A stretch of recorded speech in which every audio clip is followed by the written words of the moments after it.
সেদিন ছিল হচ্ছে শিবরাত্রি। শিবরাত্রিতে হচ্ছে সকাল থেকে উপোস থাকার পর সন্ধ্যাবেলা হচ্ছে যোগাযন্ত্র করতে শুরু করেছিলাম। তারপর হচ্ছে শিবের মাথায় জল ঢাললাম। ওই 7টা নাগাদ ঢেকেছিলাম, ওই প্রথম প্রহরেই। তারপরে যা যা ছিল মা ইনস্ট্রাকশন দিচ্ছিল হচ্ছে ওই বেলপাতা, তারপর আকন্দের মালা, ধুতরা ফুল, সমস্তগুলো মায়ের ইনস্ট্রাকশন অনুযায়ী আস্তে আস্তে দিয়ে নিয়েছিলাম। ওই যে দেখো মাকে একবার করে জিজ্ঞেস করছি কী করবো না করবো।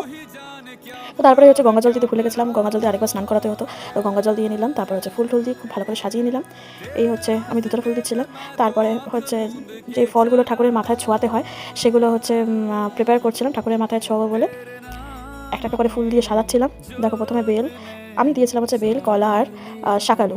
তারপরে হচ্ছে ঠাকুরকে প্রণাম করলাম, নিজের মনস্কামনা জানালাম। মা বললো একটুখানি ঠাকুরকে আরতি করে নে, তো আরতি করলাম। তারপরে এই হচ্ছে আমি সন্ধ্যাবেলা হচ্ছে ভোগ দিয়েছিলাম। এগুলো হচ্ছে ছিল হচ্ছে ভোগ, সাবু ছিল, দই ছিল আর ফল। তো এই হচ্ছে আমাদের ঠাকুর। আরেকবার ভালো করে দেখিয়ে দিই, সারাদিন উপোস থাকার জন্য প্রচণ্ড খিদে পেয়ে গেছিলো। তারপরে প্রসাদ গ্রহণ করলাম। তো আজকের মতন টাটা, দেখা হচ্ছে নেক্সট কোনো ব্লগে। বাই।